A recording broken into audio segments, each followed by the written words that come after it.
Damron with Trash Ass Gamers, bringing you another Elder Scrolls Veteran Dungeon Guide. This is for Wayrest I, which is found in Stormhaven, part of the Daggerfall Covenant in the city of Wayrest, actually.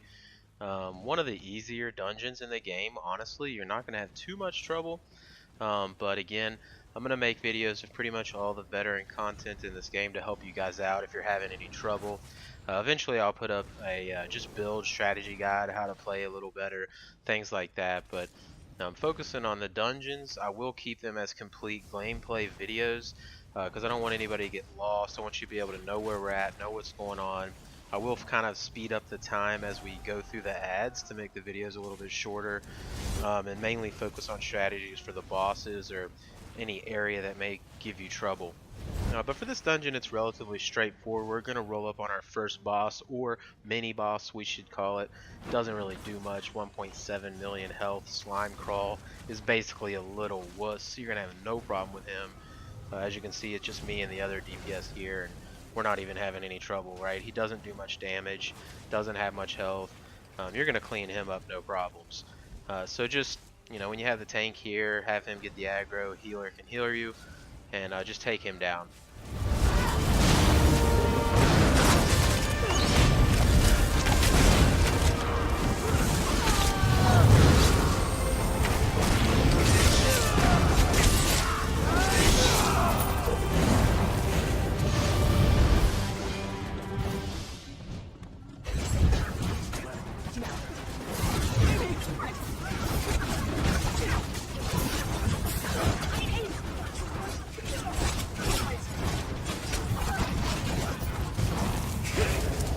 Alright, so next up, this guy's obviously not too hard either, Investigator Garen. He doesn't really have very many mechanics. You're just going to kind of stand here. He'll teleport a couple times in the fight. He does have this floating wisp-like thing that goes around and kind of tracks you, picks a player to track, and you don't want to stand in it because it will explode and that can cause some damage, but your healer could even heal you through it. It doesn't particularly do that much damage. A couple times throughout the fight he will spawn a couple specter-like enemies, the Restless Souls. They don't have much health. Go up there and kill one. There's one up here on this statue and one that spawns on the other statue. You can just get them off the board, as well as one in the middle. Get back to damaging. Again, he's not going to give you too much problems, so just keep putting the DPS on and you'll be done with this before you know it.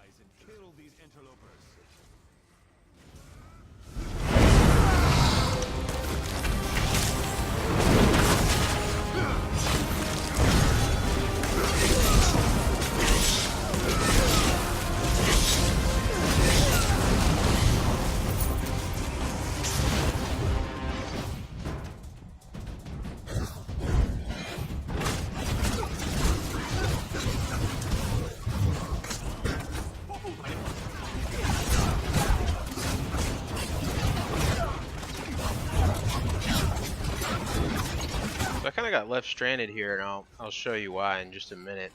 A lot of people, when they play this dungeon, they'll tend to skip that area, but let's go back. They're fighting Ulrog the Hungry. He does have a fear that'll kind of make you run away. I think he does it to me here in a minute, but that's kind of a, yeah, right there, but that's kind of annoying. He'll do a little AoE where he's swinging his weapon around, but that doesn't really cause that much damage if you have a decent healer, so don't even worry too much about that. Just go ahead and damage him down. He doesn't have much defense or health, so that'll finish.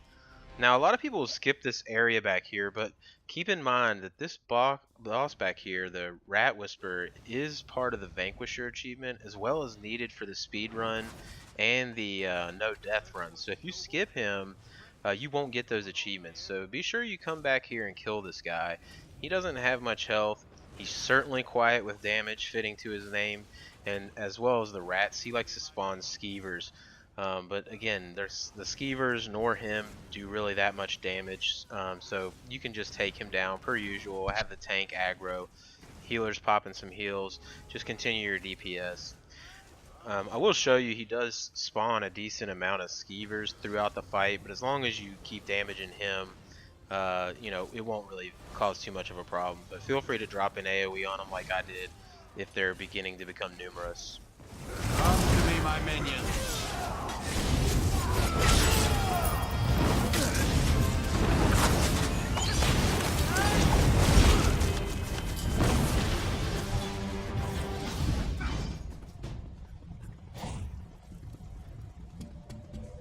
This door can be a little annoying sometimes. It won't let you go through it. If you're having that problem, crouch to get hidden, and you can eventually get through. So next up, Veteran Wayrest, one of the Pellinger siblings. So he does have a charged up swing. That can really do damage to you if the tank isn't holding aggro. So make sure you got the tank holding aggro of him. He does have a conical attack that you saw right there. That can do a decent amount of damage if you're standing in it, but if you have a healer healing, that's not really going to cause you much problems. I think I do get hit by it once. I can't remember, but it's not really that dangerous, and he doesn't have much health. Now his AoE that does grow, as you saw, it will knock you down if you get hit by it, so try to step back so you don't get knocked down by that. Oh yeah, I do get hit. See, so it doesn't really cause too much damage, but you know, try to avoid it and keep your DPS up. Don't be a scrub like me there. So now we're in Ad City for Wayrest 1. There's a ton of ads in the next section. Just keep pushing through. We're basically done except for the final boss. So really an easy dungeon. So let's just smash up everybody.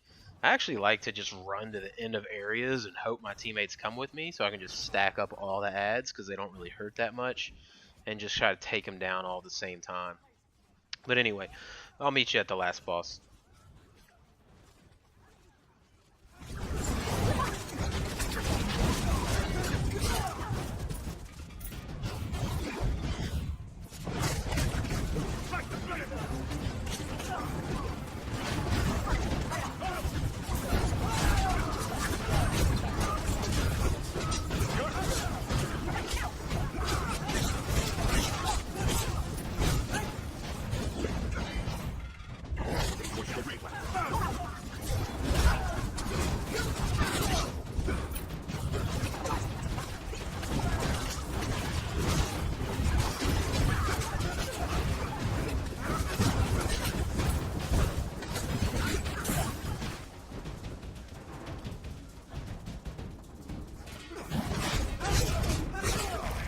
Alright, so let's read our scroll to go into hard mode for Aline Pellinger.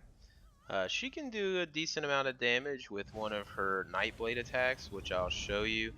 You kind of want to roll dodge to avoid that. It can kill you. Her, frontal assault can actually do some pretty damage to the tank right there. He got killed if he's not blocking and paying attention. So that's something the tank's got to be aware of. DPS, you have to avoid her attack where she'll kind of appear behind you and do a dual wield attack on you. If that hits you right here, you want to roll out of the way of that before she does the damage. That actually can kill you if you have a low amount of health or your defenses aren't that high. Those are the two main attacks you got to avoid with her. 3 times throughout the fight she will kind of disappear and she'll spawn some additional enemies to fight, but they really cause no threat. Actually, you can kind of build your resources back up, but they'll spawn in and you kill them, and that's basically it through the fight. So here's that section. These fiendish hallucinations, every time they'll spawn there'll be more of them and they'll have more health, and that's going to happen 3 times. So that's basically it. Make sure the tank's blocking to avoid that frontal assault she does, and then when she does her Nightblade disappear and behind you slice, be sure you dodge roll that. You don't want to get hit by that. In fact, I've seen a lot of people die for the very first time on that part and ruin no death runs. So just be wary of that. Other than that, she's not too hard. Not a very difficult dungeon, all in all.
Alright, so wipe her up.